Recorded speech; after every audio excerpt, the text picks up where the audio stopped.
mountain, gotta reach for the sky. If you want it, fight for it, or kiss it goodbye. It's make it or break it, try to survive. Don't ever say never, keep your dream alive. Around the clock. He's Blake. I'm Ronnie. All the good names are taken. And not on time, Blake, but we are here. We're there for like a split 15 minutes. I thought for sure we were going to have to cancel this stream because this house is chaos. My wife doesn't feel good. My daughter is screaming. And I'm sitting here going, why am I breaking my neck putting these slides together? Because we're just going to have to cancel anyway. But we're here. You're a trooper. You've got nothing going on at your house. And, it could be worse, I guess. Could be on oxygen. How's it going, Blake? Let's go. When's the last time you looked at the inside of your earbuds? I mean, not that style. I'm talking about the kind you actually stick in your ear. I don't have any of those, but I tend not to look at it because it's usually pretty stinking gross whenever. It's gross, man. Yeah, like I take like these bobby pins and I'll dig stuff out of my ears because I do too. It's amazing what comes out of there. Like it's almost like rope. Sometimes it's like a substance that you don't know what it is. It's not wax. I don't know. It's just so gross. And I can't believe it comes out of my ear. Oh man, what a weekend. What a weekend. What a weekend. Why are we back on a Sunday, Blake? Well, it was my wild idea that I would drag Blake into another live stream because in this Scream 6 season, we have only done one video of Scream content. And we figured, hey, why not watch our favorite, by our, I mean my favorite Scream movie, Scream 1996, because there's not like any other channels are out there doing that. And here we are. Yep, we are here. It kind of feels like we've sold out, Ronnie. I'm not going to lie to you, brother. Yeah, a couple of people have said that. Nick Push hammered us right away when he saw we scheduled this and said he expected this from all the low rent channels, but not from our channel. And if anything, our Wednesday live stream of Rad shows you we know nothing about YouTube because they booted our ass off of here so fast it made our head spin. Thank you to everybody that watches this later on that came out and made the Rad review a really fun review. That was really fun. Yeah, a lot of chat interaction between people. I think we had maybe our biggest live chat or live stream to date, Blake. Really looking forward to this Wednesday when we're talking Crocodile Dundee. I know you've never seen this movie. You're going to love this movie. I don't think I am. You're not going to love it? I don't think I am. I'm going into it like already mind made up. I don't like Crocodile Dundee. All right, let's check the chat. It's the usual suspects. We got Nick Push, Nick Push's Hard channel. Go subscribe if you're watching this either live or later on. We got Bud from the Shape of Horror podcast. Can't wait to watch all of Scream right here. Not going to happen tonight. We got Cousin Caden in the chat saying, let's go. So, guys. I got Jake and Bud behind me back here. Jake Blaster Productions watching Jaws 2. And it looks like he's drinking Stella Artois. I had no idea Jake was a Stella Artois guy. Can you explain Stella Artois for people that just drink Coors Light like me? I can't. Hey, listen up. Our buddy Jake Blaster's in the chat. Check this out, Blake. Jake Blaster asks, how can you guys talk about Scream? You should be talking about Halloween Ends and Corey Cunningham. Well, there you go, Blake. Jake Blaster once again in our chat saying, why aren't we talking about Halloween Ends? You want to talk about Halloween Ends real quick, Blake? Or go back to October? I think Halloween Ends gets better with every time you rewatch it. So, Jake, give it another chance. Yeah, Jake, you just need to watch it 5 or 6 more times. The intro is great. I mean, the symbolism of Halloween Ends. The effing Michael Myers rides into Haddonfield on top of a car. He rides out of Haddonfield on top of a car. Blake, James, what's his name? David Gordon Green. He bookended a perfect series there, wouldn't you think? I do think. All right. So, I mean, you said that Scream got spoiled for you the other day? Yeah, it was Bud.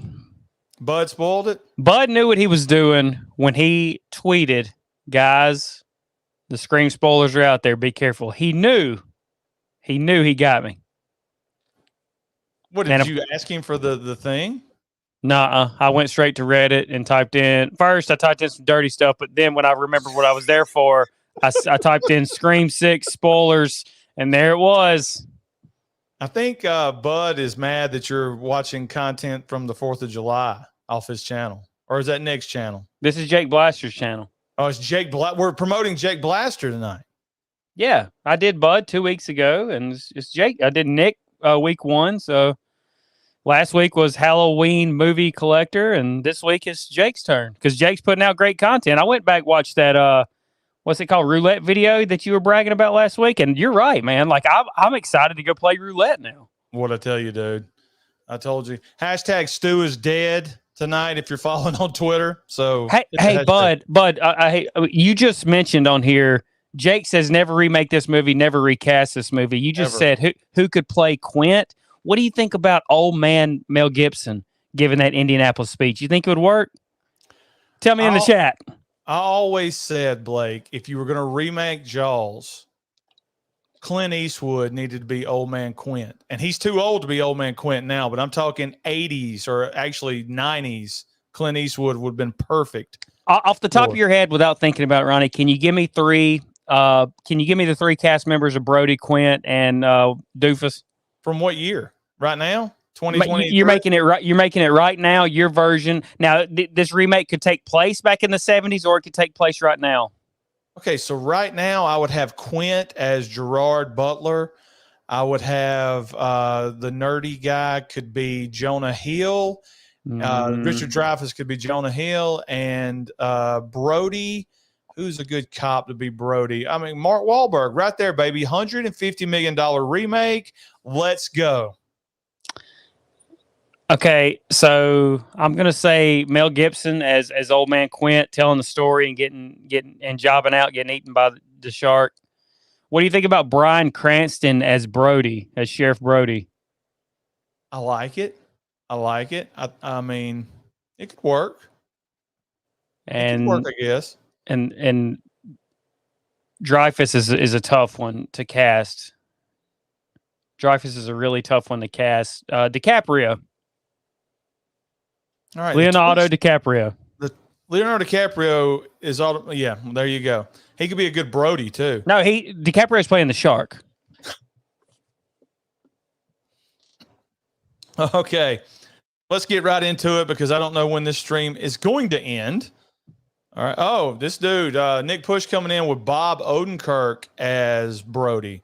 So you guys can just have a whole Breaking Bad reunion on this Jaws remake, which is blasphemy, by the way, because you never remake Jaws. Never remake Jaws, never remake Goonies. Those movies are great. There's a ton of other movies. Oh, here we go. Bud coming in. Joseph Gordon-Levitt is Hooper. Book it. That's a good one. Oh, there you go. What about Sam Neill? Could Sam Neill play Brody or Quint? He's too old to play Brody. Who is an old action? Oh, dude, Liam Neeson is Quint. Oh, wow. He even kind of favors him a bit. Yeah. I mean, there you go. Your old man Quint. And I don't know. Depends on if you wanted to be like straight action or like actually some good acting. Clint Howard is Quint. There you go. And that's pretty good. You ready to get into some Scream, Blake? Not really, but I like the hashtag Stu is dead. Hashtag Stu's dead. Here we go, Blake. You know it's going to be a great movie when we open up with the Dimension Films. And I tried to capture as many of these screen grabs as I could that would spark a little conversation. Do you remember the first time you saw Scream? You want to talk about that? Yeah, you took me to the movies when I was 9 years old to see this. You had already seen it once, maybe twice when you took me. You don't remember, do you? No, I don't remember. I think I saw this movie twice in theaters. I really love this movie. I still really love this movie. It was a great movie experience, especially when you find out as a big horror lover like me that there's two killers. I mean, it's the first time I remember there being two killers in a movie. Like I said, I'm not the most well-rounded horror fan there is, but I mean, that blew my mind. And just the way this movie starts off is freaking amazing. I mean, You said that when you see Dimension films, you immediately know it's a good movie. Why is that? Can you explain that to me? maybe I overstated a little bit. Maybe my teen years are filled with watching Dimension films for some reason. I just remember it popping up and me going, yay, it's great. But I'm the kind of guy that likes all movies pretty much. It has to be a really terrible movie for me to go there. And you know, some of the movies I've made you watch are just god awful. And I'm sitting there going, this is great. We're both going, this is great.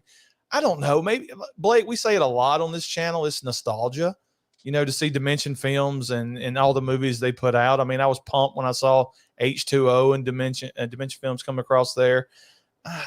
I don't know. It's, I guess I can't explain it. And we're right into this movie with Drew Barrymore. Blake, were you ever a big fan of Drew Barrymore?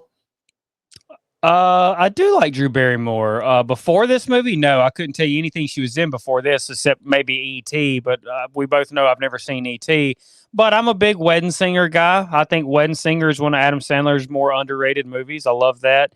I also like her in all the other Adam Sandler movies she's in. She's in 50 First Dates.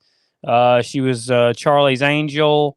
She was Tom Green's girlfriend for a while. I like Drew Barrymore. I think she's great. I think she's one of the few women that pulls off comedy really well. She's also, this was like the down point of her career because she went wild there for a little while, and putting her in this movie, a lot of people, when this is the first person you see and they put her on the poster, you think this is going to be the final girl of the movie. And Wes Craven and Kevin Williamson, they threw everybody for a loop with this right here, because we're introduced to this character, Casey Becker. We're introduced to the heel in this movie, and it blows your mind to start the movie. The first thing I want to say about this scene right here, horrible Prince Valiant haircut out of Drew Barrymore, and the freaking phone, Blake, a cord phone, a phone that plugs into the wall that you can put down. And if you're outside, you don't ever have to deal with it. The people trying to call. The greatest time ever is when the phone stayed at the house. I firmly believe that. Oh, I'm right there with you, brother. I mean, used to get away from everything. I mean, people would just go for a drive. Now you have phones in your pocket. You can't get away from it. I mean, everybody, work, family, everybody has access to you at all times now. It's miserable. I had a college professor one time, and he said just what you said, Blake. He goes, used to, we leave the stress of the phone at the house. He goes, now you carry the stress around with you at all times. You never just are you decompressing. It's always stress, stress, stress, stress. And I'm guilty of that too. You know, part of me wants to go, oh, well, my wife can't get a hold of me if I don't have my phone. But how did the wives get a hold of their husbands back in the day? I mean, it'll be okay. Poet didn't know it. Check the chat real quick. Nick Push coming in with Ronnie's in a decent mood tonight for once. Nick, I'm always in a great mood, Nick. How dare you? Yeah, you should have seen him in the green room there, Nick. You should have seen him in the green room. You know what? I think I'm fixing to open up the green room to all our patrons, Blake. If you join our Patreon, you get to stay in the green room and watch the behind the scenes of the freaking disaster that is this show, when I'm sitting there going, just F it. I'm not doing it anymore. Bud says, Scream was the first movie I saw stateside after returning from a 6-month deployment. Westpac 96 on the USS Carl Vinson. Saw it opening night. So there you go. And check this out, Blake. If you shame somebody enough, they show up. Shane Emerson's in the chat. Well. Well, yeah, he heard you talking smack, Ronnie. He said that, he heard that you said last week you could take him yard. It doesn't matter, left side of the plate, right side of the plate. It's going over the wall. It doesn't matter what he throws. You better have a fastball at Types 94, dog. Even my old age, I'm putting it over the fence, and it's going to be just like the dude from Rookie of the Year. Mommy! And I know you're probably looking at these guns thinking the same thing about me, Shane, but the truth is I don't have the power to put it over the wall, but I will lay down a bunt, and by the time you pick it up, throw me out, I'm rounding second, brother. That dude ain't got no PFP. I may lay down a bunt. I weigh 300 pounds. I'll be first. Just like Willie Mays Hayes. Safe. He's off his game. Glad you're here, Shane. Glad you're here. Hey, look at this. Josh the Horror Guy, welcome to the chat. Josh, Scream has one of the greatest opening sequences ever. I would agree with that. Scream might have been the first horror movie I saw. There you go. What a way to start your horror experience. Hey, Josh the Horror Guy, can you tell me another horror movie that has a better opening sequence as a challenge in the chat? Or anybody out there, tell me what other horror movie has a better opening sequence than this. Let's get a little debate going. Now, Blake, here's this. I don't know if we've ever talked about this on here. And like I've told you a million times, I think I say it once every stream. I'm a horrible movie watcher. First off, how much that house cost? Well, it depends on where they are, Ronnie. That house where we live here, down here in Mississippi, this is a $4 million house. But in California, that's probably like $85K. Well, now in 2023, it's $85K. Yeah. But if you go back, Blake, notice that the swing is moving when it is. Noticed that before, but the swing is going back and forth. Hey, your mic's going in and out. You want to spit on it or something? What about now? That sounds good. Yeah, Ronnie, I think that's called wind, brother. I think you're reading too much into it. I don't think it's Billy, and it might be Stu out there swinging back and forth like John Anderson, but I'm pretty sure it's just the wind. I mean, if you hear chimes, I don't think it's Ghostface. I think it's probably the wind.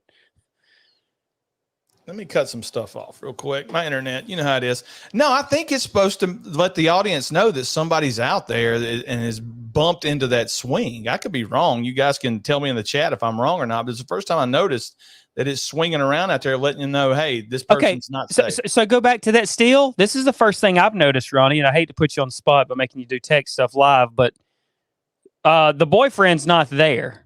At this point, the boyfriend has not been moved to in position.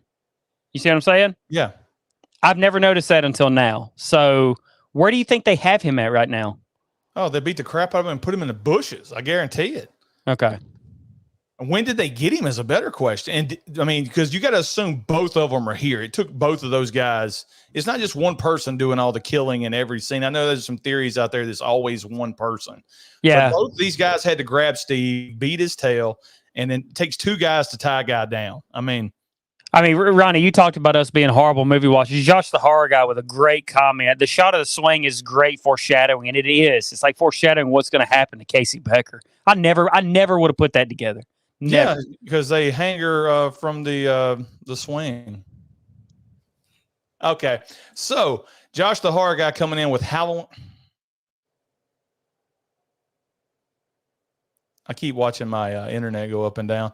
Anyway, Josh the Horror Guy coming in saying Halloween has a better opening than Scream. I'm going to disagree there. I don't think Halloween has a better opening than Scream. I think you can put Scream up there with one of the best horror openings of all time. I can't think of one better off the top of my head.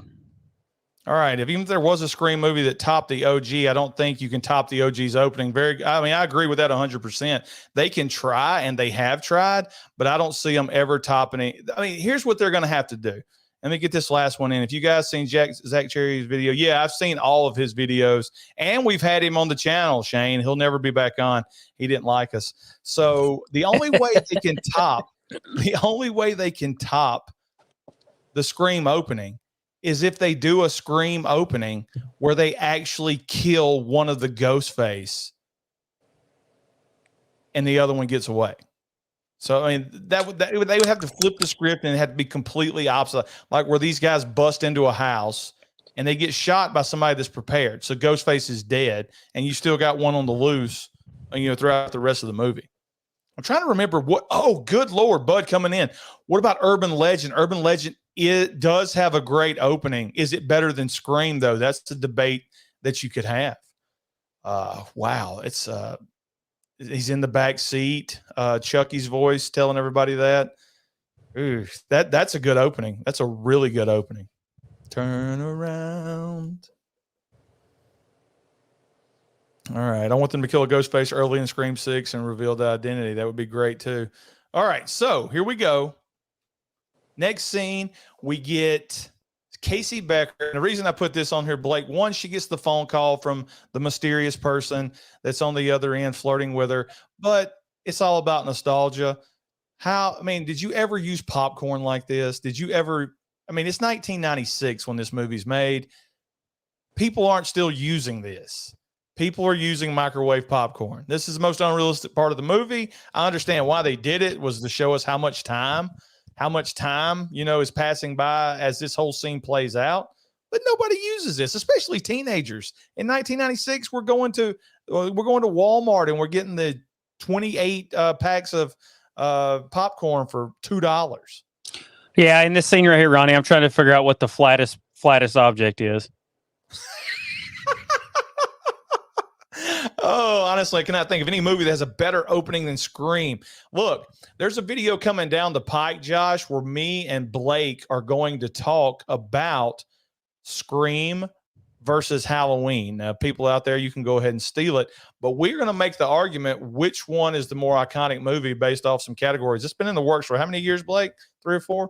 So there you go.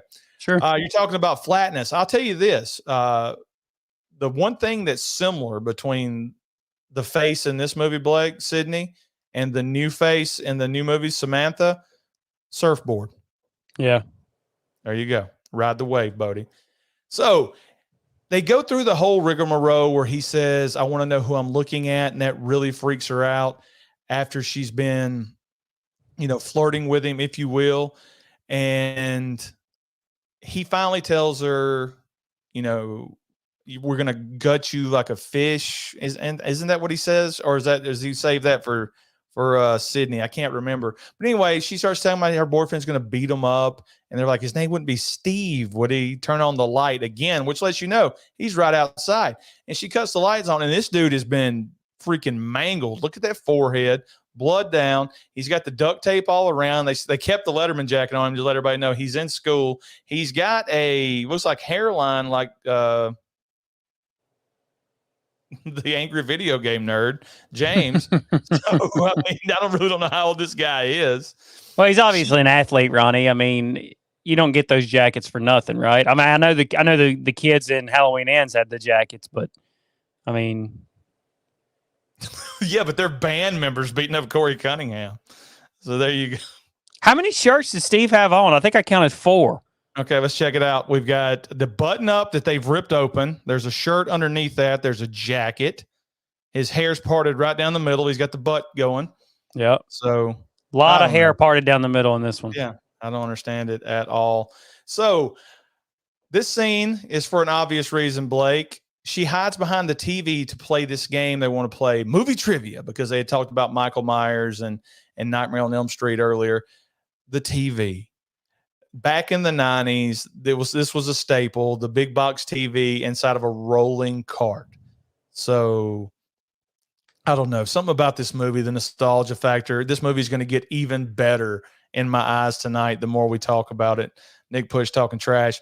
Here we go. So she gets the question right. Michael Myers, favorite horror movie. Then he asks her a question about who's the killer in Friday the 13th. Immediately she answers Jason. He tells her that's the wrong answer, because it's Mrs. Voorhees in the original. You should have been watching him. And they gut freaking Steve right there in front of her. Now, here's the question I always had. She was looking out the door. Did she see the actual hooded figure gut him, or was he gutted before? Did they have like fish hooks hooked to him like Hellraiser? What's going on here?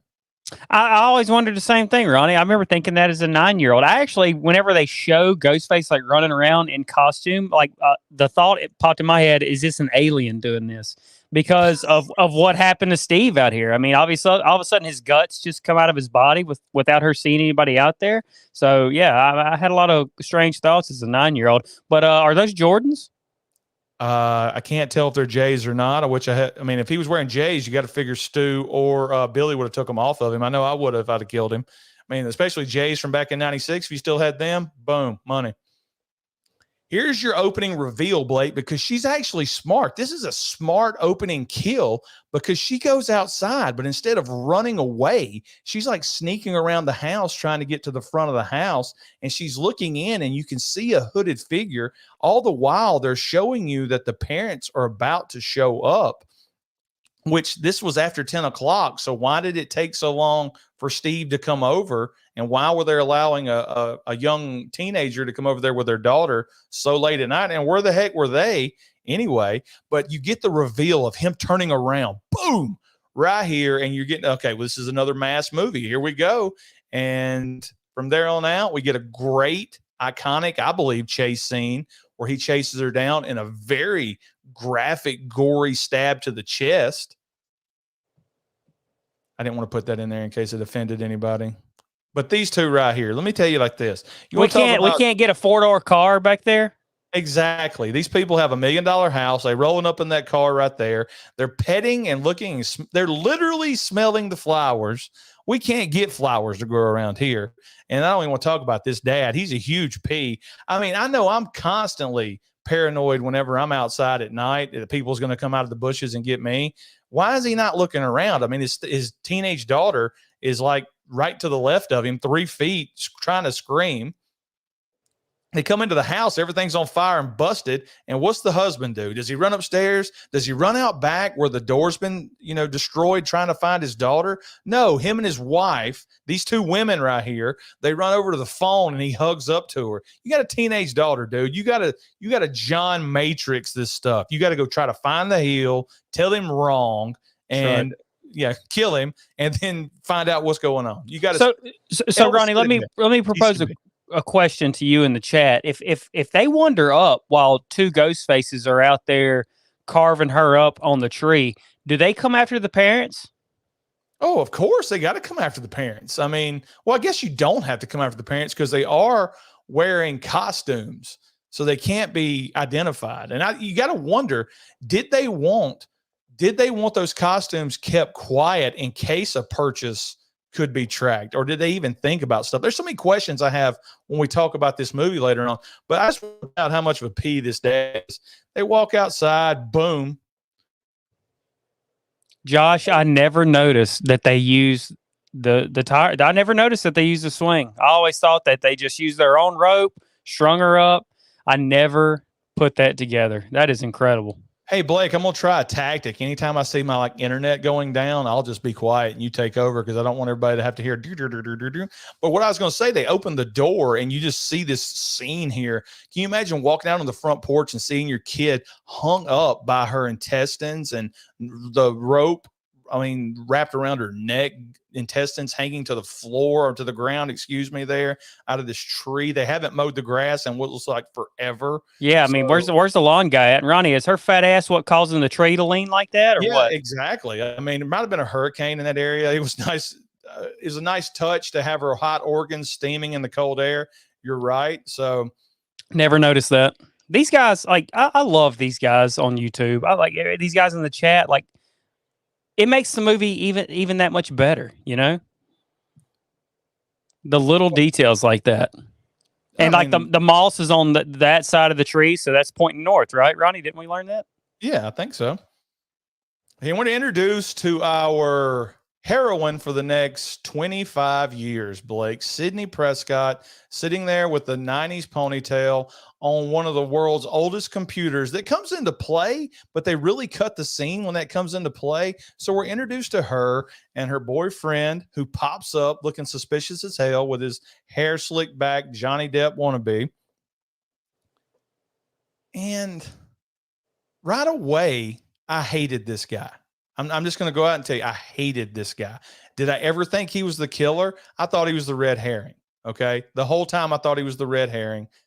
I hated him. Didn't think he could act. And, part of me rewatching this movie last night and today, some of these scenes, like, I didn't kill anybody. Is he overacting on purpose acting like a teenager trying to convince her, or was his acting really this bad in 1996? That's a great question. Do you want me to answer it? I mean, you can. Well, I mean, you went to the next slide. You didn't give me a chance. Oh, well, I'm just, there we go, buddy. I agree.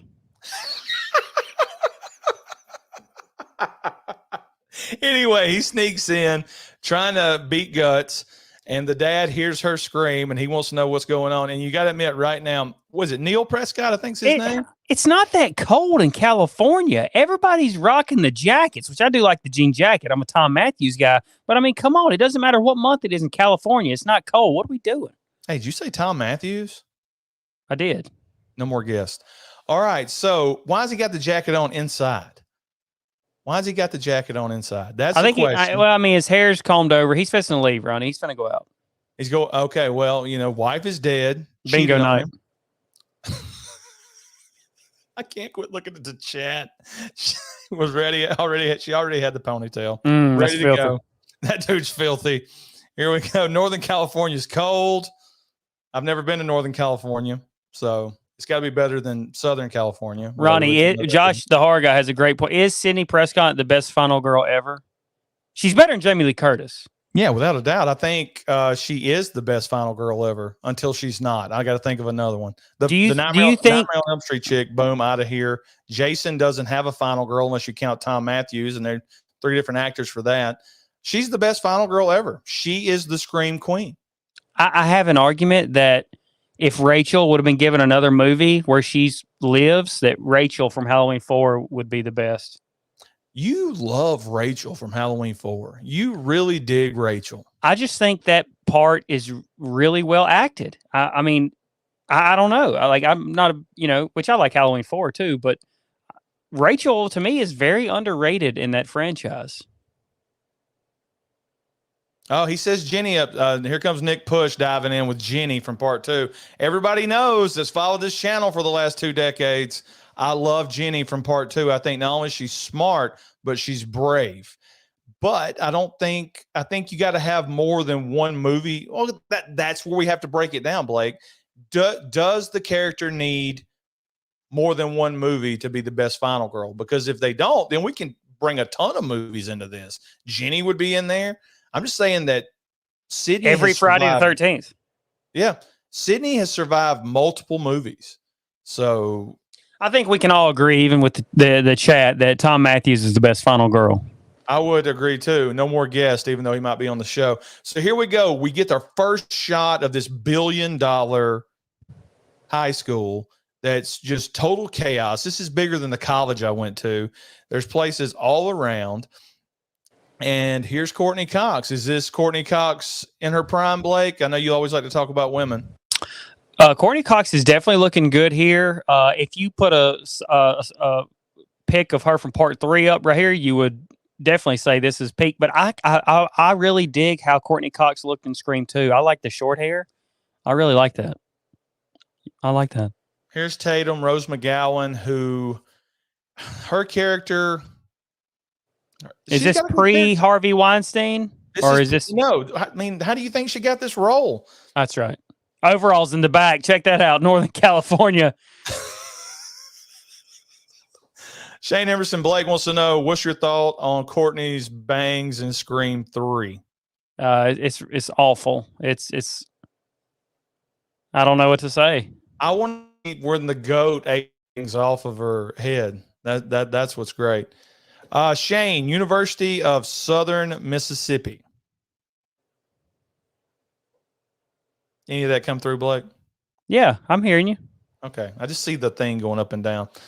See, this is the reason we can't have people in the chat. I can't concentrate. Sidney Prescott showing up in Scream 5 to hunt down the killer, puts her over the top. She didn't even call the cops when she realized Sam was at Stu Macher's house. What are the cops going to do? Have cops ever done anything in this series? If you think about the Scream series, have any cops ever done anything? Even McDreamy in part 3, when he shows up, he just gets blasted.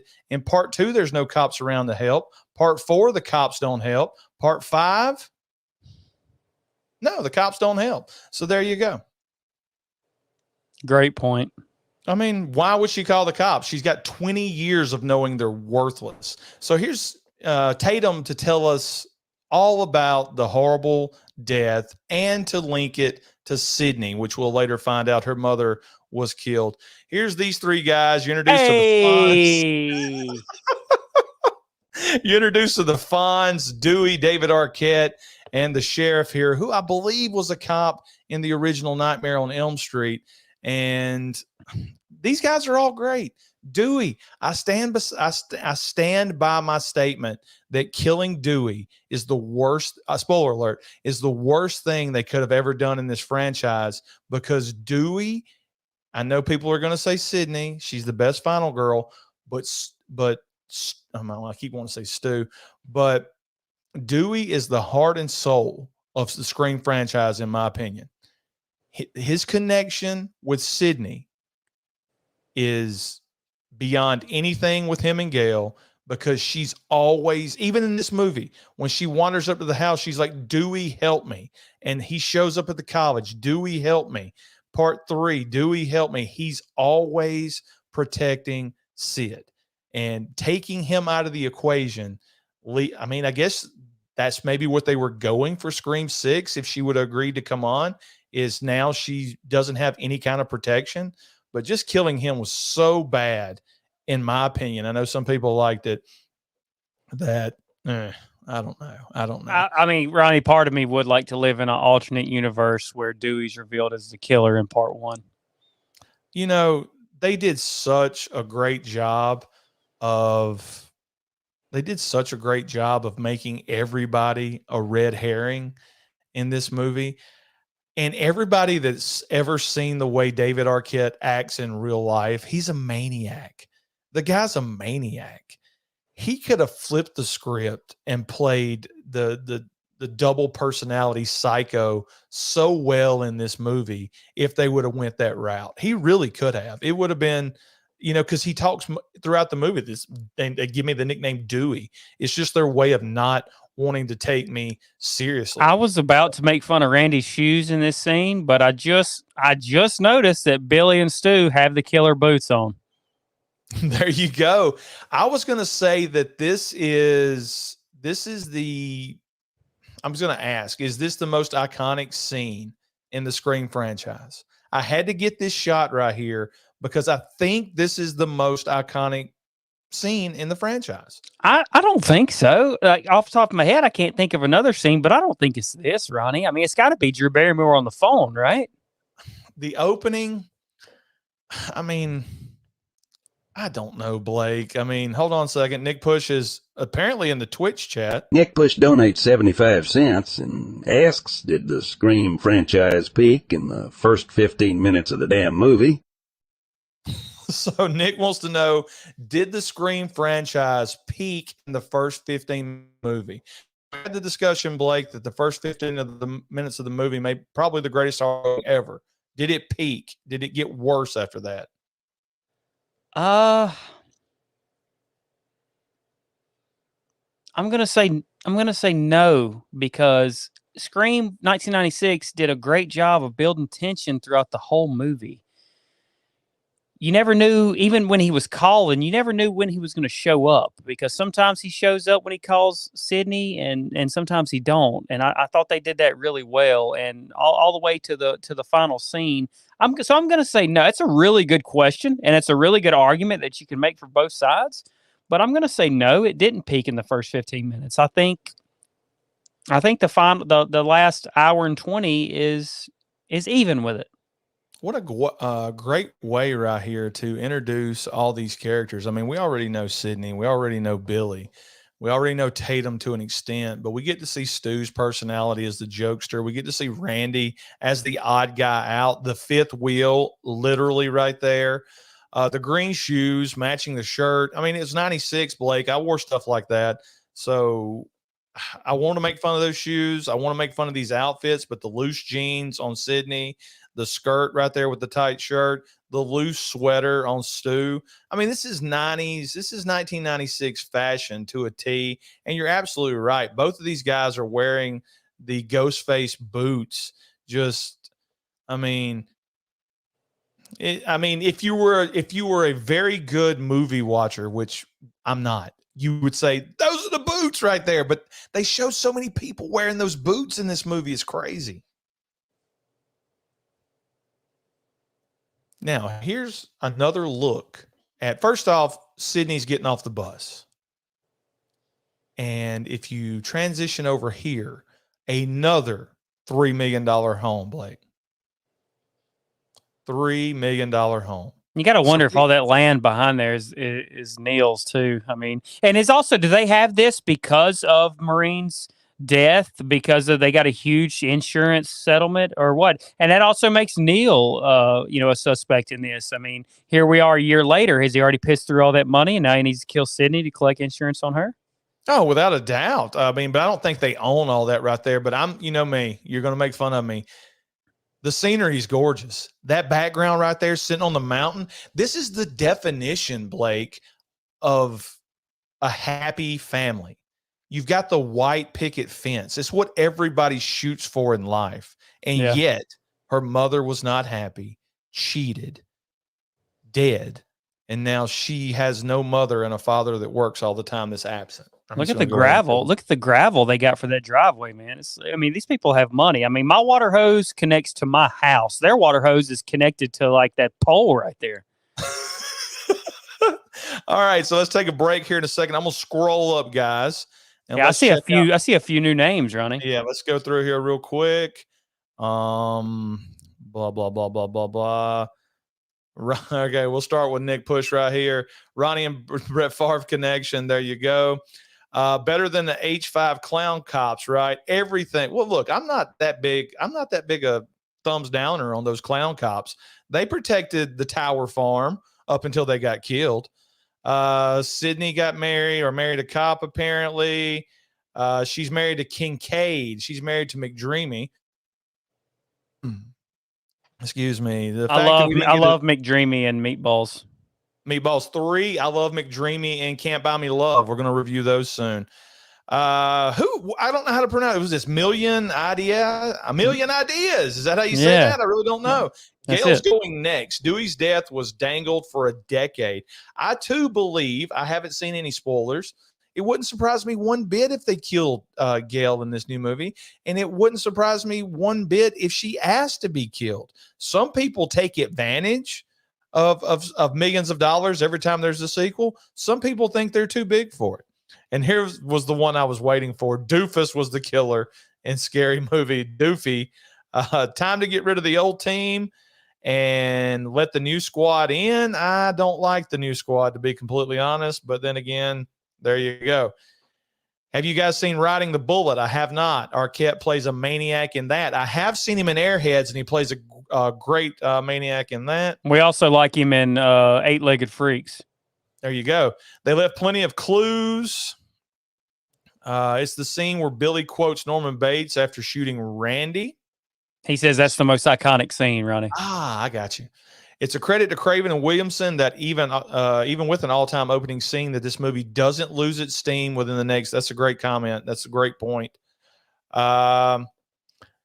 The way Stu was in this movie is the way Matthew Lillard is in real life. Very good. If you want to see She's All That, he acts the same way in there. Matthew Lillard dated Nev Campbell. Somehow Matthew Lillard, he's a hot guy. So there you go. He's like 6'5". Yeah. Shy. What is this? Help me out, Blake. Something fever. Shit fever says hi. No, Shy fever. I'm sorry. I'm just messing with you. All right. So Josh, I heard Neil was a weed farmer. That would explain why he's got so much money. Randy Marshing it. Blah, blah, blah, blah. It looks like a home Sharon Stone would live in. I don't think enough attention has been paid to the fact that, Anne Heche burn up like the Ben Tramer in Halloween 2. We should really talk about that. I need Neil's contact information then. Yep, it's pronounced Million Ideas. How about that, Blake? Nailed it. Boom.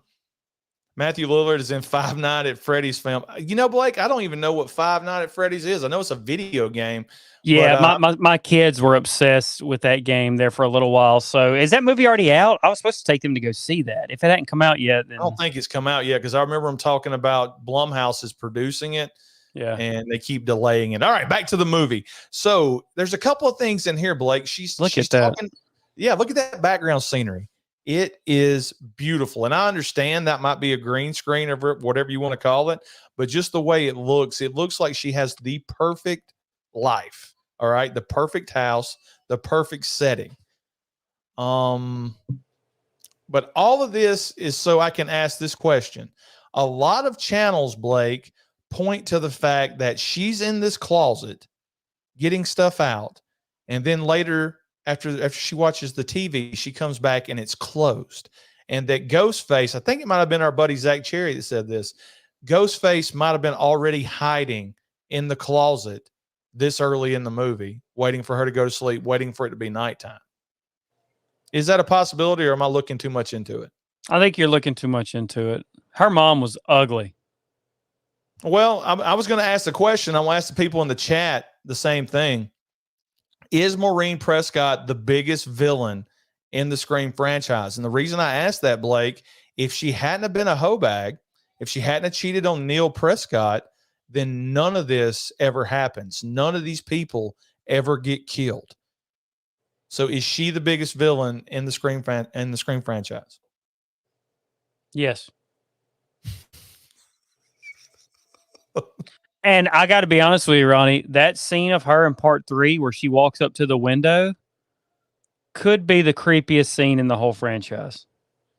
I didn't understand that. I mean, was this like a medically induced vision that Sydney was seeing in part 3? I mean, who knows? But it was so creepy when she does her head like, I was like, oh my God. She didn't have another dude attached to her, so it was unrealistic. So Sydney gets the call from Tatum saying, cheerleader practice run late, I'm on my way. And she's like, it's after 7. She goes, Steve and Casey didn't bite it after 10. And then she gets a call from Ghostface. And she thinks it's Randy messing around with her. And Ghostface says, hey, I'm on the front porch. Come check it out. And she does what something, a female in a horror movie would never do. She goes out on the front porch to check it out. Like, she's not afraid because she thinks it's a joke. And she goes out there to check it out. And she's playing it off. And that's when Ghostface, the person on the phone, has to let her know this is for real. And he says, if you hang up on me, you're going to die just like your mother. Hey, Ronnie, do you think that's the same house Maureen was murdered in, or do you think they packed up and moved? Well, that would lend some credibility to they use the insurance money to buy a better house, but good point. And, this happened a year earlier. How old is Sydney supposed to be right here? 15, 16, 16, 17? 16. All right. So she was a 15-year-old when she saw somebody leave her house. And later in the franchise, you see Cotton Weary, Liev Schreiber, who is a good 6'2", it looks like. And you got to assume that Skeet Ulrich is 5'8".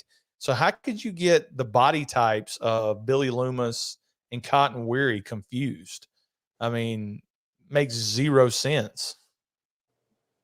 Yeah, Cotton was jacked. I mean, I could be confusing roles here, but I know he was in that X-Men movie, and he was like really jacked.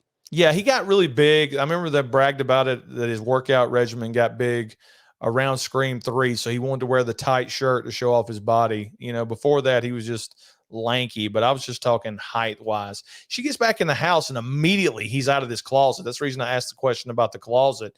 And here's my next question about this movie, Blake. If they're planning to wait until the 1-year anniversary of Sydney's mother's death, why are they playing around with this fake attack right here?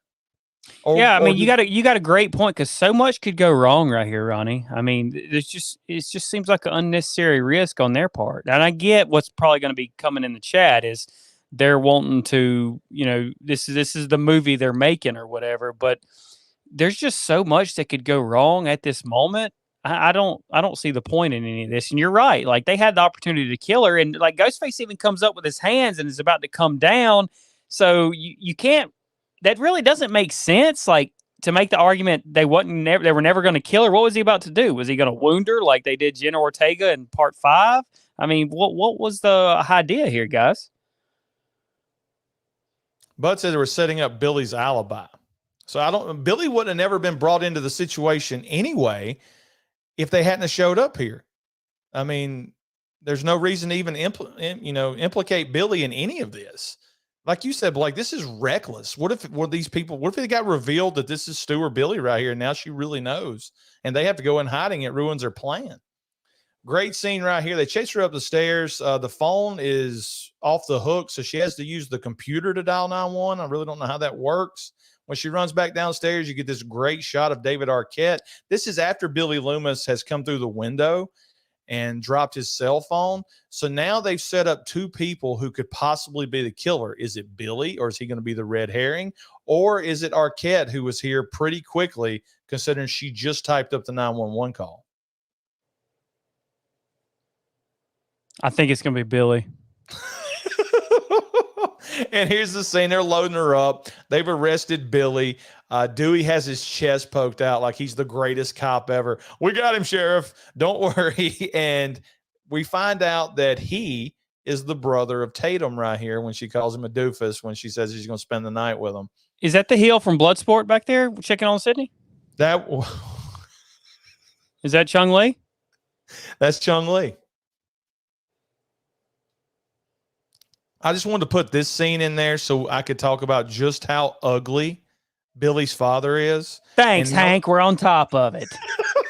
Now that we know that Laurie Metcalf, Jackie from Roseanne, is his mother, it further fuels my theory that two ugly people give birth to a gorgeous person because, you know, Skeet Ulrich is gorgeous. Well, what's crazy is Laurie Metcalf and her husband had the same haircut.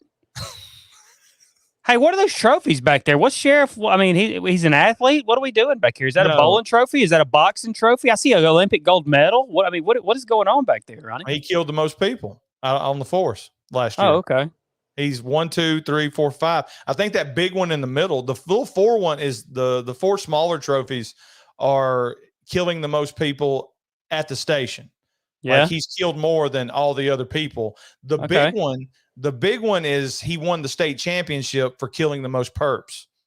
Okay. And it was okay because it was 1996. You could kill people and it wasn't that big a deal.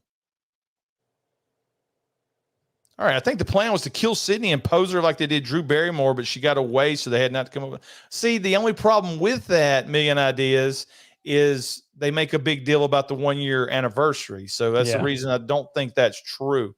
And we finally get the Gail Weathers, Sidney Prescott conflict, or I guess confrontation, where she punches her in the face, and we later find out she wrote a tell-all book about how Sydney's mom was a hoe and a liar.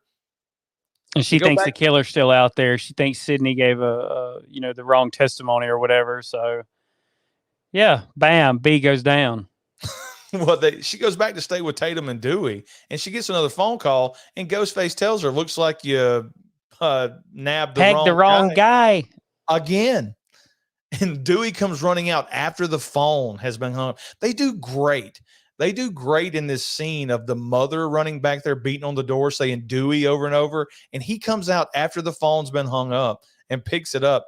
Hello, which further cements him as, is he Ghostface? Is he the one making these calls? Bud says they beat the fire department in the softball game, which is probably more realistic. In Necky Gun, they celebrated Drebin's 100th kill, or was it 1,000th kill? It was something like that. They gave him a trophy. So now we're introduced to Liev Schreiber in his small little cameo where they show him being arrested for killing Maureen. And I know you don't remember this, Blake, but I remember watching MTV, and there was a competition. It was a contest where you could win a role as an extra in Scream 2. And after loving Scream 1 so much, the clip they had of the movie when they said Scream 2 was Cotton being put in the car right here and looking at the camera as it drove away. So it opened up like a million ideas of what Scream 2 would actually be about. Would it be Cotton coming for revenge? Is he still in jail?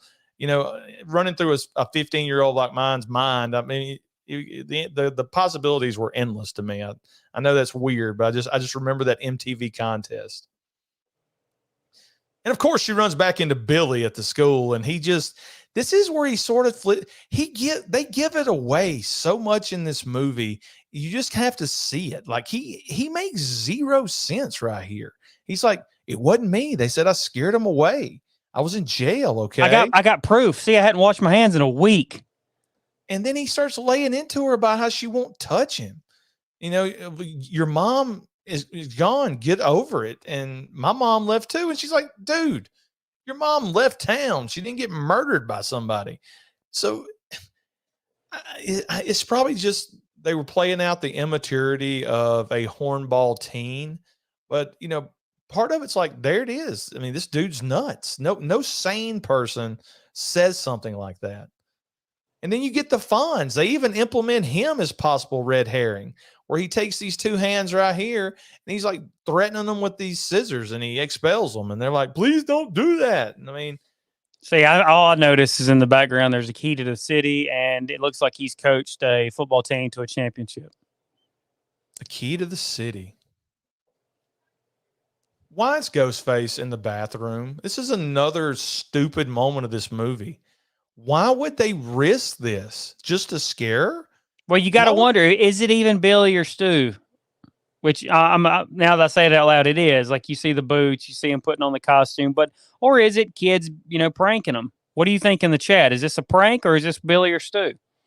This is definitely Billy or Stu. They show the boots for a reason, because they show the boots on the sheriff in a little while. And that's crazy to think that they want us to think that the sheriff could possibly be Ghostface, because he weighs 300 pounds. He's like me. He's not running anywhere. So I don't know. This scene, and there's a couple more scenes where it's outside Tatum's house. Why is he in the bushes? And then I've got the slide saved where he's in the grocery store. It just doesn't make sense. But then again, you have to remember, these aren't geniuses. These are teenage boys who have planned out a murder. Here's the first meeting of Gail and Dewey. It led to them getting married in real life, and it led to them getting married, divorce in the show. Good point, Million Ideas. Good point. No, got to be Stu, because she just walked away from Billy. There you go. Now, I've made fun of Freddy versus Jason, Blake, because people die, and then they go straight to a party. So Ronnie, and I get why you run away, but like, the killer's in that bathroom. Whoever comes out of that bathroom, you see what I'm saying? Like, just turn around in the school. Hey, guys, everybody gather around. Whoever comes out of the pisser is the killer. There's not another way out of the bathroom. But even if you get caught, like as Stu, you could argue I was just pranking, right? I was joking around. Because it would be just like the two kids in the principal's office a while ago. Yeah. Like they're not. You can just say I'm just hacking on him. Exactly. I make fun of Freddy versus Jason because people get killed and they go to a cornfield party immediately. They've attempted murder on Sydney. They've called her, which means they're tracking where she's going. And she agrees to go to Stu's party. This is the stupidest part of this movie. You don't go to a party. And why are the cops allowing her to go to a party? I know what people are going to say, that Dewey was her protection, but you don't go to this party. It doesn't happen. Principal Henry gets murdered. They kill the Fonz. Deader than hell. Yeah, and didn't you mention earlier, like they make him a red herring too? Like, you hear his voice over the intercom announcing kids. Announcing that school's been canceled and they're going to have a curfew. His voice sounds just like Roger Predactors or whatever the guy whose voice is screamed. That's the reason Roger Predactor's dead. He found Captain Winky. Did I get the name wrong? No, you're right. I said I probably messed it up. Bud, he said maybe because there's safety in numbers. But are there really, Bud? Because from what I saw, everybody still died. So there you go. And tell that to the mob and Halloween Kills, Bud. Yeah, there's not safety in numbers. Here's where she says, and this is a really good scene. First off, I should have got a shot of the radio that was, on top of the roof so they could hear music outside. Think about how much life has changed since then. She had to put her stereo out the window so they could hear the music outside. What a great time to be alive. Anybody in this chat, if you're alive in the mid-90s, you know how great it was. But she says, there's tons of rumors out there, Sid. And she goes, why can't they prove it? He goes, that's the reason rumors. You can't prove it. Maybe your mom was just a very unhappy person. You know, and you can tell in this scene that Sydney has doubts that probably there's a chance that she is wrong. There's a chance that she's wrong.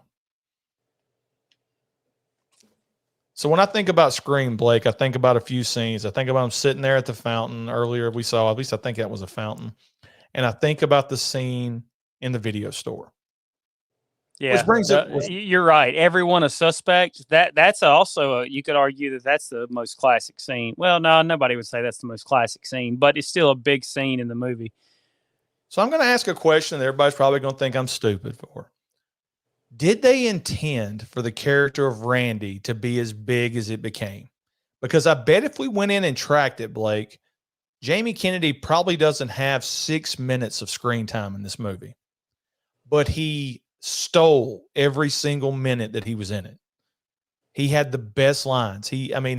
Everybody's a suspect. He gets to do the rules scene. And then at the end, he gets shot.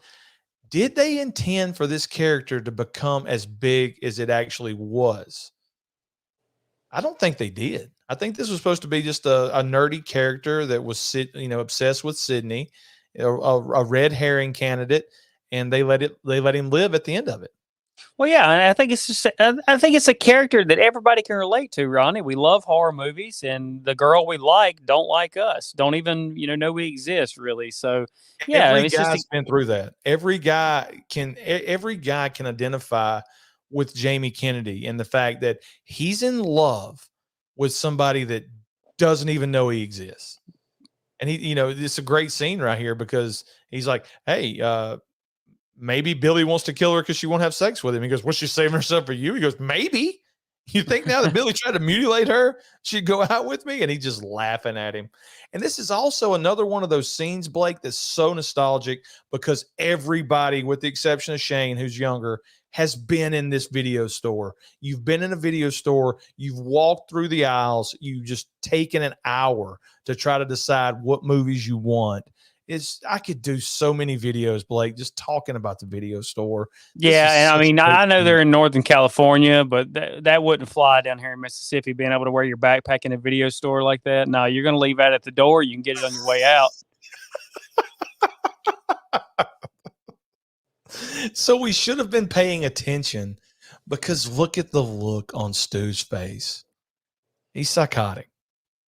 He's giving it away right there. Both of these guys are giving it away. Let's go to the chat real quick. Nick Push says Tatum's wearing a Johnny Depp shirt. I guess that number 10. I really don't. I must be a Friday. Not Friday. It must be a Nightmare on Elm Street. I thought it was an Eli Manning deal. I really suck at this chat. Yeah, you do. Shane Emerson. I was born in the wrong era. I loved video stores as a kid. I wish they were still around. Me too, Shane. Me too. There's still one around if y'all want to make a road trip. I think it's in Oregon or something. Hey, Shane, what's your avatar from? Please answer that for me. All right. Nick Push says Jamie Kennedy's a terrible actor, but Randy's a fantastic character. Megan Ideas, Randy is us, the horror enthusiast. You're absolutely right. That's a great comment right there. He's us. He's the guy that loves horror movies, and yet he makes the same mistakes. He's drunk, about to get killed by Ghostface. Bud says video store was the only way I could watch WrestleMania. Bud, real quick, favorite WrestleMania. Put it in the chat. Mine is I'm going to go number 6. I'm going to go Hogan Warrior. Best WrestleMania 6, without a doubt. I love WrestleMania 8 too, even though it sucked. Yeah, I really like 8 too, but I'm going to go 6 as my favorite. Even though Hogan lost. I can hijack the show right here, Blake. You know this. how many wrestling VHSs I ran over the years? WrestleMania 3, the double tape, WrestleMania 4, WrestleMania 5 is great. Absolutely love renting wrestling tapes because nobody else rented them. I was the only one going in there. I could have and they were always $1 because nobody else rented them. They were never $3. You could rent 10 of them if you wanted to. It was so great. Help me with this last name, Blake. Is it Jason Drawn? I wanted Billy and Stu to be doing this, all the killing. Okay, let me start again. I wanted Billy and Stu to be doing this, all the killing just to get Cotton out of jail because Cotton was the ringleader, older brother figure, mentor, but that got effed up because of part 3. That is a really good idea. That is a thought out thing where he actually gets caught, but these two help him out because they're his cult, they're his Ghostface cult, and they help him get out of jail by having these and then when they're killed, Cotton just takes advantage of the fame and becomes famous. He said, nobody steal no movies. Johnny Depp wore number 10 in Nightmare on Elm Street. That's what I figured. Bud's coming in saying WrestleMania 4 was his favorite. Macho Man defeating Ted DiBiase in the finals to win the world title. Fun fact, Bud, I'm sure you already know this. DiBiase was supposed to win the world title, but they changed plans when the Honky Tonk Man refused to drop the IC title to Randy Savage. Think about that. Shane's back. My avatar is John Travolta from a movie called The Fanatic. Devon Sawa is another star in that movie. Idle Hands. Megan Ideas. Anybody watch Jamie Kennedy's trailer reaction for Scream 6? It's meta as hell. I loved your guys' idea for Scream taking the new Nightmare route, which, Shane, I think that was Blake's idea, but I think it's the only route that you can do to literally stew back. I think that has to be done. Everybody's talking about paying tribute to Wes and how they did that in Scream 5. I think another director can pay tribute to Wes by doing a new Nightmare with Scream.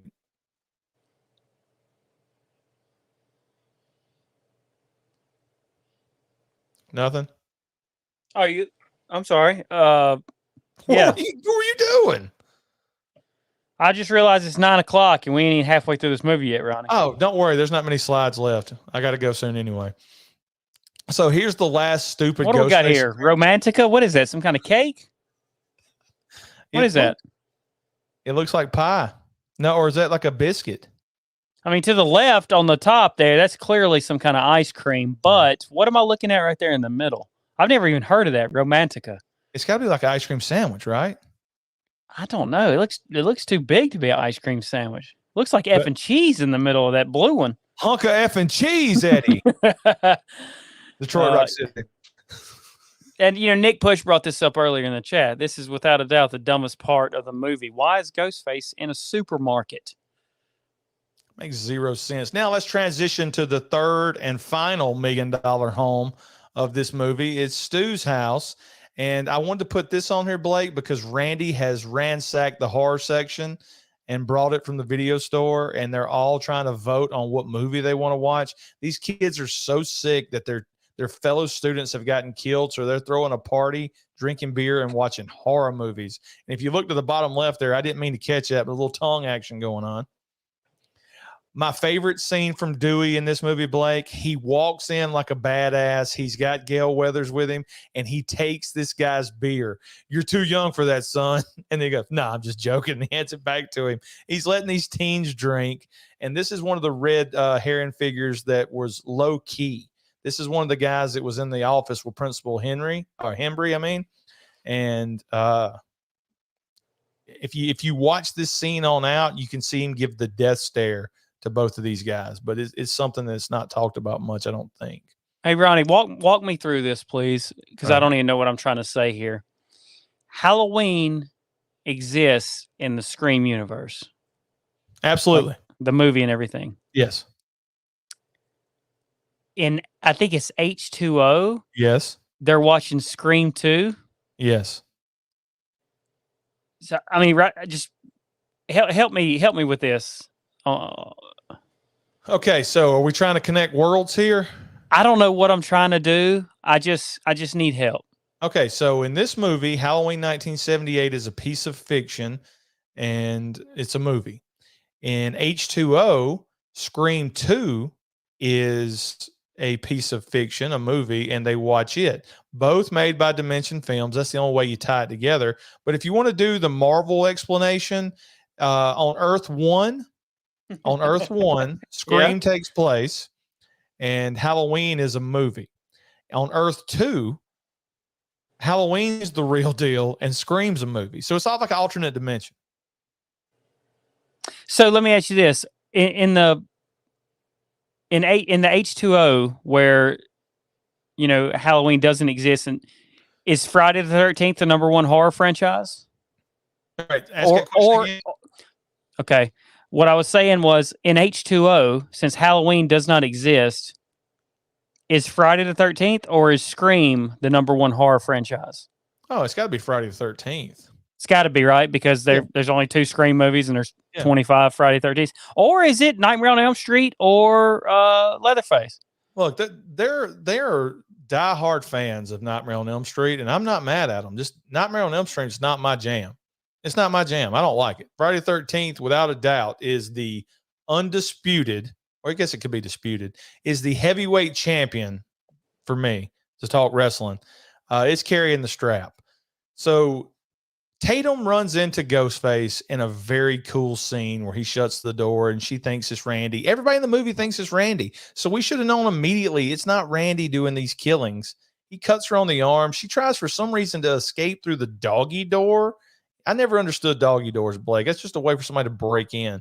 But and look, our father used to put up garage doors and sell garage doors. He had a garage door business. There is no operator there's no garage door that can lift a human being up into the air. Very unrealistic. Just saying. And then, of course, here's Billy Loomis jumping in with the ha, like that right there. I mean, this dude's a killer. We know the guy's a killer. Another white picket fence in the background, Blake.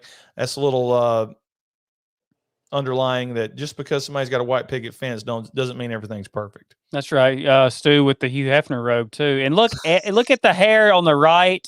I mean, the guy's copying Bill. Everybody had it parted down the middle.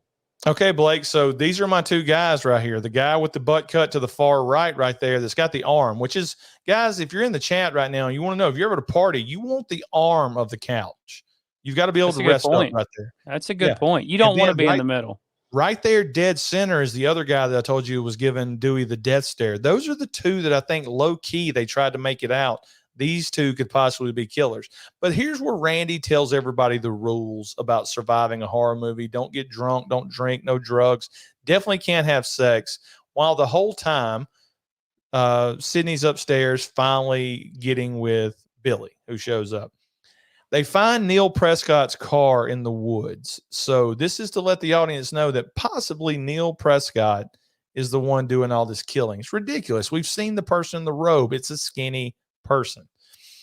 After the sex scene, Ghostface kills Billy. And this is where I think I literally cheered in the movie theater, Blake, because I was like, I'm glad this D-head is dead. All right. I hate this guy. Get out of here. And he does the dramatic before he dies. It's great. Why isn't Sydney screaming to the top of her lungs right now to alert everyone downstairs? At no point does she scream in this movie. Well, I mean, you're right. Maybe she doesn't have a good scream. She screams for Dewey. That's true. But does she scream at all in any of the? I don't think she screams in the entire franchise. Gail Weathers screams. Yep. Guys in the chat. Yeah, when she sees Randy. Guys in the chat, let me know. Let us know. Has Neve Campbell ever screamed in fear in the franchise Scream? And did they do that on purpose, you reckon? Threw a wrecking on them, Blake. So she does take a bump off, she does the Friday 13th Part 4 Halloween bump right here where she lands on this boat, Blake. And like me, we've been in a boat that size. She hit the chairs. She hit the steering wheel. She's hurting right there, too. How is she not dead? How's she not dead? That's a hell of a bump right there. That's a hell of a bump. Yeah. Here's Randy. Here's Randy not following his rules. He's drunk. He's got the high waters on. And great scene right here because they play the Halloween music. The score's playing when he shows up. I don't know what it's called. Somebody in the chat that's a better horror movie fan than me, I know. But he's about to kill Randy when he hears Sydney screaming outside for help. And Kenny, the camera guy, who we hadn't talked about enough in this movie. My name isn't Jesus. I never noticed Sydney screaming in the background, Ronnie, until we got on YouTube and someone pointed that out. I never heard that. I always thought Ghostface spotted the camera right then. I always thought he spotted the camera and he ran back to kill whoever's recording him. And whenever I found that out, a couple months ago or whatever, yeah, he hears the scream. But the cool part about that scene that everybody already knows about it is he's watching Halloween. He's like, turn around, Jamie. He's Jamie Kennedy. He needs to turn around. Like, it's so, Meta. ironic it's so meta, bro, that's going on in that scene. But why not just go ahead and slice his throat? Yeah, stab him in the forehead. He's got the biggest nose I've ever seen in this movie. I took out a couple of slides. His nose is gigantic. It's like putting a literal pear on somebody's face. Kenny, the cameraman, Warren from Something About Mary. Okay, Tad. Oh, that means he's also from Seinfeld. He's the one that tells George's girlfriend that she's too good for George. He's not dating material. Is that really him? Yeah, that's Warren. That's great. She's running, needing Franks and Bays.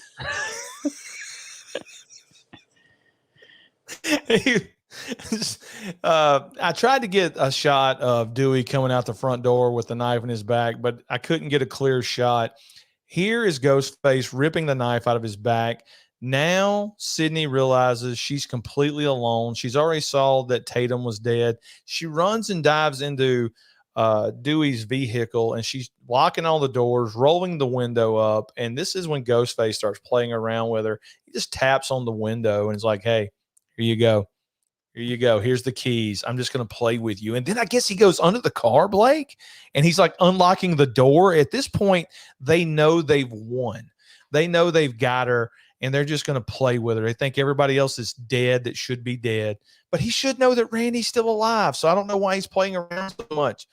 But, and, it makes you think Randy was involved in it, just watching it. Where's Randy at? He's got to be hearing her scream. He's got to have seen, Dewey walking around. But I say that, Blake, and Randy had already got hit with a nose with the phone by Gail at the van at this point. So I'm completely wrong. And here's where it is. Randy comes running up with a broken nose, and you see from the left side of the screen, Stu run up.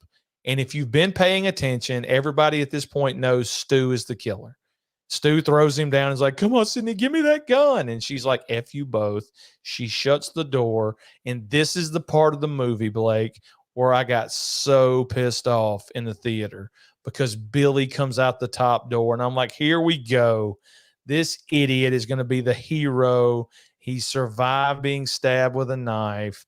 I hate him. He even does a bump down the stairs, Blake. He falls down the stairs. What if he'd have tore his shoulder out or something, playing the acting gig there? Makes zero sense. But he's revealed really quickly once he gets the gun from Sydney that he's the bad guy. We all go a little mad sometimes. And for some reason, he shoots Randy in the shoulder and not in the dead center of the chest or in the head. Makes zero sense. And at this point, 9-year-old Blake is like, what is going on? Because I just watched him die, but now he's alive. Did he turn psycho? And it didn't even cross in my mind there's another killer. He's working with somebody until this. Read this one, Ronnie. Josh the Horror Guy. I missed it, but the first chase scene between Sydney and Ghostface while they're both running up the steps, you can hear Ghostface say, easy, easy, easy. Killer is Stu in that scene. Recognized a foreign object in his living room. Kills Franks and Beans. LOL. OMG. Franks and Beans. I did not know that until this actual stream right here. She sees that now there's two killers. This thing has just gotten awesome. Surprise Sydney. And he tosses it over to Billy, who is like, you look like you've seen a ghost. And then they get into just how messed up they really are. He starts, talking corn syrup, the same thing he uses pig's blood and Carrie. It gets comedic with Stu because your mother was no Sharon Stone. And they do typical killer stuff right here, Blake. They tell them what their plan is. This is our plan. We killed your mother. We framed Cotton Weary. We've cloned your dad's cellular, which is what Dewey earlier in the movie said. It couldn't have been cloned. And now he's going to be the one that's pegged for the murder of you on the one your daddy went crazy. And we're going to be left around to plan the sequel. And they start stabbing each other. It's just an iconic horror scene. The more I watch these clips, the more I talk about this, the better this movie is, just because of the originality of everything involved, Blake. I agree, man. It's up there with one of the best endings of all time in any horror movie because of the originality of it and because of how intense it is. Because at this point, you don't know how she's getting out of this situation. So Josh has a good question. Were Billy and Stu the most shocking killer reveals in the entire franchise?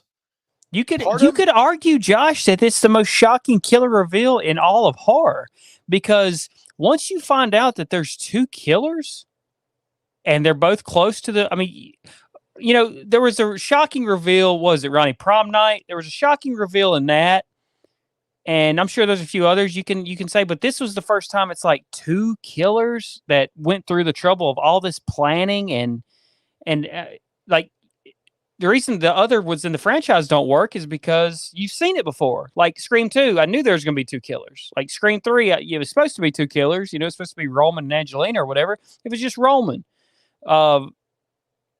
There's not much more they can do unless they go the three killer route or, killers that don't know each other. I mean, I don't know. I don't know what you do. Well, I just wanted to bring up the fact that Randy references prom night twice in this movie. And I don't get it because in prom night at the end, it's revealed it was her brother. I guess he was just talking about, I don't understand that at all. But no, you talking about you don't understand why he's referencing that? Why if the cops watched prom night, they'd save time. She doesn't have a brother. It wasn't her boyfriend in prom night doing the killing. So why did he reference prom night so much? Maybe he just meant by that it's someone close to the person. Okay, Ronnie. Okay, well, okay. It's someone close to the person that you may not expect because no one expected the brother in prom night. Yeah, that makes sense. The way they, and let's get serious because I know we like to joke around a little bit. The way they interlocked drama, suspense, and comedy in this final act is really good because you're sitting here watching this moment where they're stabbing each other so they can have, wounds and survive it. We got stabbed. So this shows how psychotic they are. And then Billy lets it know. He goes, look, maybe we don't need a motive, but how about that your mother was screwing my father and that's why my mother left me. How's that for a motive? And you can see the look on Stu's face. Like Stu didn't know that. He didn't know that motive. He just thought they were having fun. And it's like Billy flips the script there. And I wanted to ask the question, Blake, if this plan could have played out, would Billy have killed Stu and him be the only one alive? Or would that have been too much? Would he need somebody to back up his story after he's already been arrested one time? It would look too weird if he was the only survivor. It's an interesting debate, Ronnie, because you do need a partner for when, they have evidence toward you to go do something, to get them off of you. But at the same time, you can tell in this movie, he's kind of drawing tired of Stu. There's a lot of scenes where he's mad at Stu. He doesn't like Stu, especially like in this final scene. I mean, Stu's like joking about killing people at the fountain or at the friend's fountain that they're all hanging out at or whatever.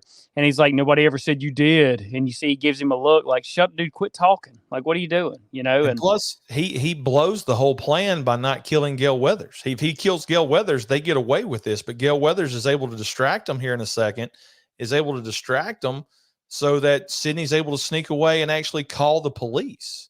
So there you go. And Billy doesn't even take the time. You think he would still shoot Gail Weathers in the head when, Stu says she's gone. And Stu's bleeding out. Dick, you threw the phone at me. My parents are going to be so mad at me. It's a ton of comedy mixed in with a lot of drama, and it's not bad. It's just a well acted. I know I said about the acting earlier, but such a well acted, well written scene that plays these characters perfectly because that one's a goofball. He's a joke. He's there probably because he's in love with Billy. He's Billy's lapdog, like Randy said. He wants to do whatever it takes so Billy will be his friend.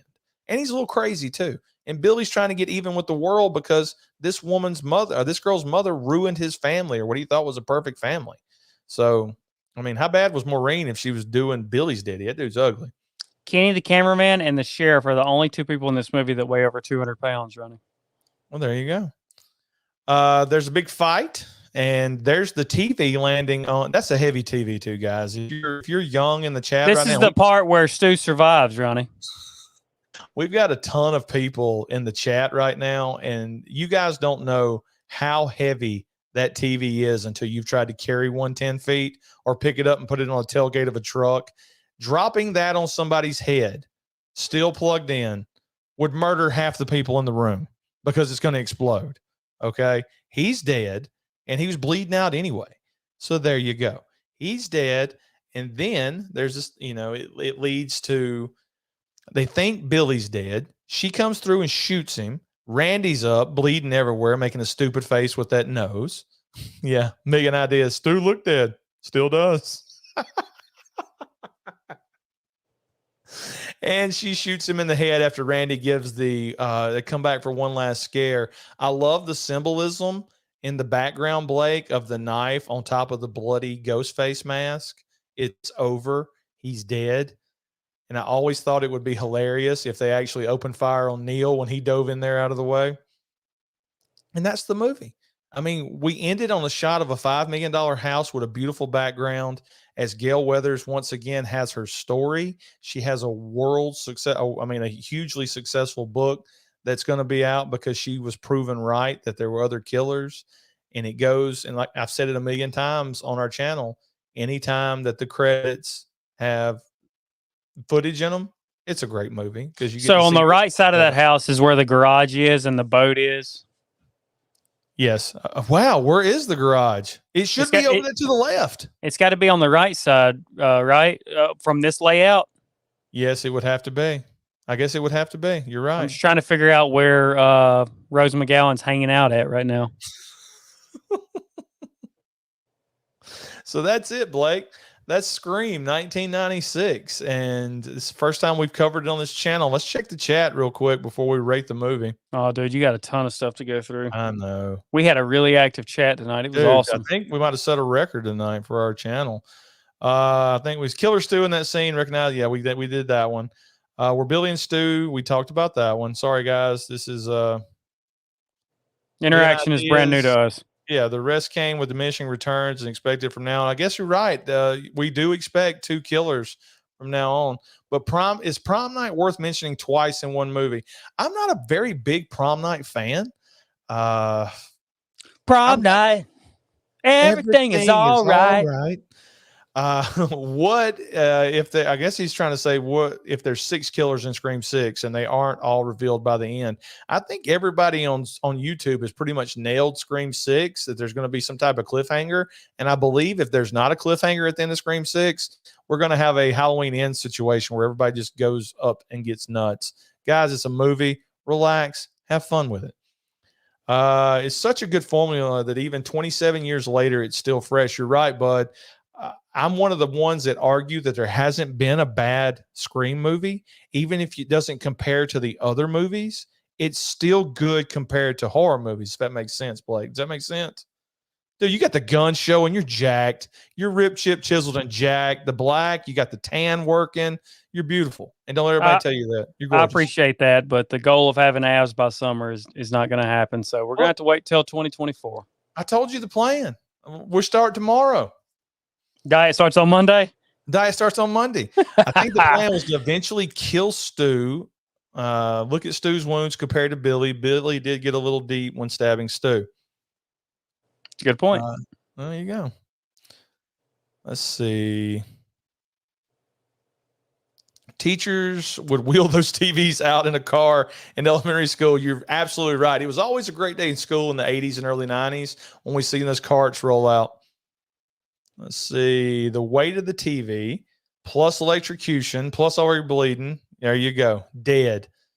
Dewey cut her down. I don't know what that means. Dewey cut Rose McGowan down. Okay, I got you.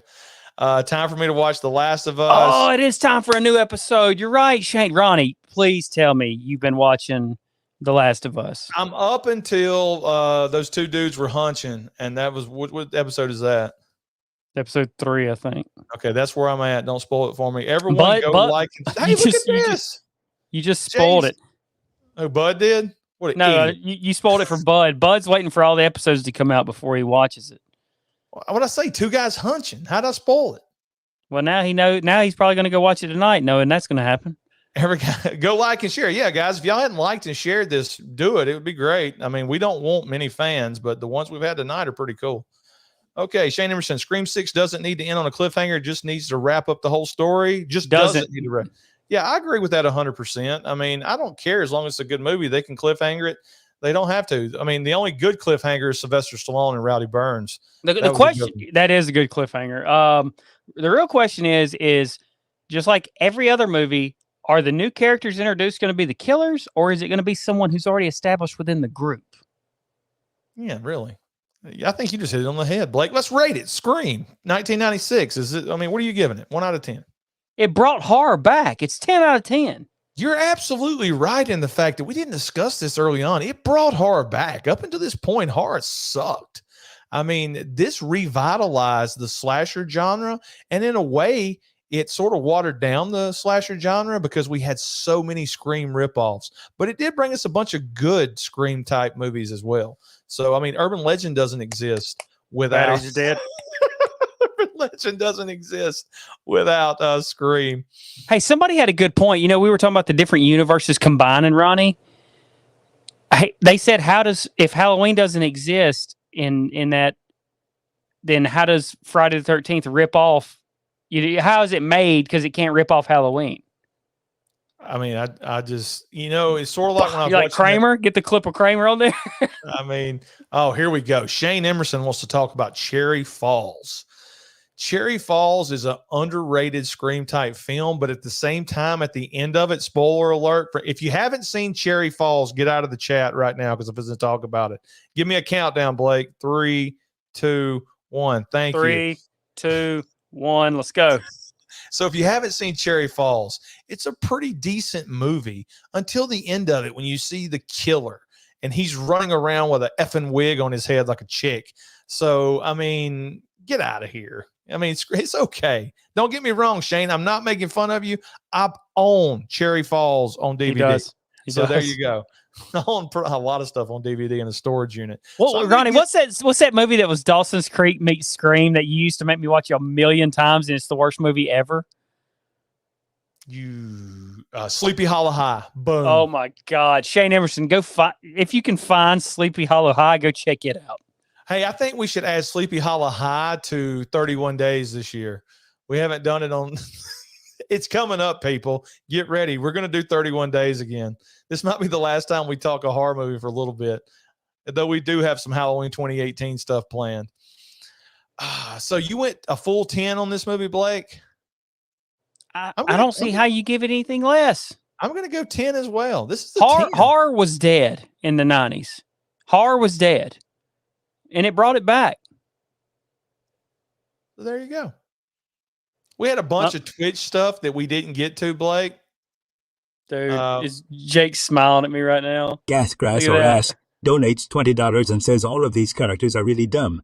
Ghostface just attempted to murder Sydney, and she goes to a party. All right, we haven't been. Run a stew train on me donates $1 and says, what about all these houses in this movie? All of these kids come from rich families. I don't care if they die or not. I live in a trailer.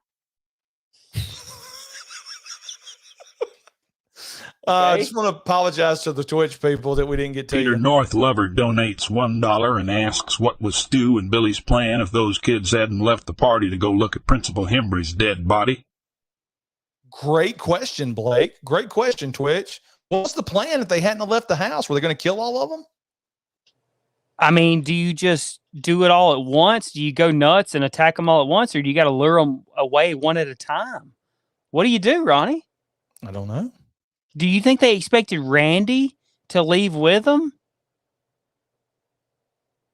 Do you think Stu came in there to say that about the principal to get him out of there? Yeah. Okay. He had Great. to. Dynamite. Yeah. What do you want me to say? John I want you to talk Carpenter about Jr. Jake's. donates $18 and asks, do you think Dewey is a virgin? Was he pissing in his room when Sidney got the second call? Was Dewey a virgin in this movie? Yeah.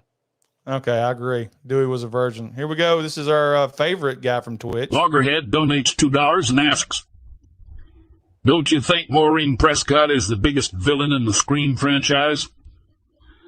Her being a hoe bag got all these people killed.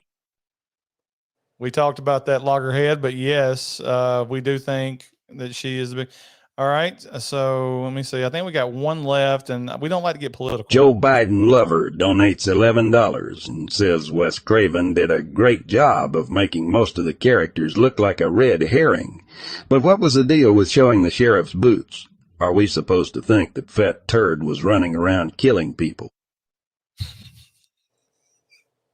You know, Blake, I love the Twitch aspect of our show, and It really has brought us to a different level, Ronnie. but I will admit, I told the YouTube chat to bring it, and they brought it tonight. They outdid the Twitch chat to the point that I forgot the Twitch chat was even there. Yeah. Jason says, I saw Scream 96 4 times at the theaters. I took different people, so I got to watch them jump. Batman Forever, that and Batman Forever have my movie watching record. Ronnie, what's your record of going to the theaters for one particular movie? I went and saw Can't Hardly Wait like 6 or 7 times. Yeah, you took me to see that. I saw Men in Black and Wild Wild West like 2 or 3 times a piece. Wild Wild West. Wild Wild West was good. Let the party begin. Here's a good question from Shane. Do you think they actually strung up the Fonz, or was he just lying? I think they did. Cruel Intentions for me. Nick Push saw Cruel. Dude, what a pervert. Nick Push saw Cruel Intentions the most in the theater. It's a bittersweet symphony. All right, bud, I got to know. Why can't you watch? Oh, wait, I watched Can't Hardly Wait today. But we did an audio podcast where we finally reviewed Can't Hardly Wait after all these years, and we're going to do one on YouTube where we talked about that it's really a classic. It's really a classic. I think it is. Hey, Bud said if we ever want to talk wrestling, hit him up. He's got a very interesting wrestler story. Reckon he got molested? No, I think he was a jobber in like 95, 96 when Raw was really bad. I think he was one of the jobbers. Fact, I watched Speed today on Peacock. God, Shane watching Wild Things. No, Shane did not go to the movies to see Wild Things. He like, wasn't old enough. Yeah. His dad took him. His dad went and saw it 47 times because of the Matt Dillon threesome. All right, Blake, we got to get out of here. We both said 10, so there you go. It doesn't get any better than Scream in our mind. Guys, if you hadn't already liked this stream, hit the comments if you're watching this not live. We'll be back Wednesday. Wednesday? Yeah. Wednesday we'll be doing Crocodile Dundee. We got to review a Blockbuster training video, and we're also going to do favorite movie posters, Ronnie. Yeah, top 5 movie posters should be out this week once we record it, the weekend at the latest. Blockbuster training video with Buster, the weekend at the latest. Depends on how crazy the week is. We will be live at either 7:15 or 7:30 on Wednesday to talk Michael J. Crocodile Dundee. Blake's never seen it. He hates it. So there you go. Yeah, y'all talk Ronnie into let's replace one of these terrible movies we're going to review in the next few weeks. Let's watch Days of Thunder, Ronnie. Can we watch Days of Thunder? And there was one more I was wanting to watch. You want me to add Days of Thunder to the list? Just Days of Thunder is so good, Ronnie. There was one more and I just went blank. So I'll just say Days of Thunder right now. Guys, I'm going to say it again. Everybody in the chat tonight, thank you. We enjoyed it. We set a record tonight, Blake. We had more than 2 people in the chat. So there you go. There's only one way to go now, Blake, straight to the top. All right. Y'all check out Jake Blaster Productions because Blake has been promoting him all night. Race the Clock. He's watching Dirty Dancing. He's doing all kind of stuff. He's teaching us how to play roulette. Y'all check out Shape of Horror podcast. Be friends with Shane Emerson. He's got a great fastball, but he can't throw a splitter. Nick Push's Horror Channel is a channel you need to check out. Slaughtered Lamb, Darren and Frank, they're great. Any other channels we want to promote? That Halloween collector guy that you love so much, what's his name? I don't know his name. Do you mention Bud? Yeah, Shape of Horror podcast. Go check out Bud. Anybody in here that's had this chat, we're promoting you. We love you. Blake, I got to bed. I gotta go to bed too. Also, hope that who was it? Who's in the hospital? Oh, Craven. Craven, something scary. Dude did a live stream from the hospital. Craziest thing I've ever seen. I hope he's okay. Anything else? I guess you just hit the lights, brother.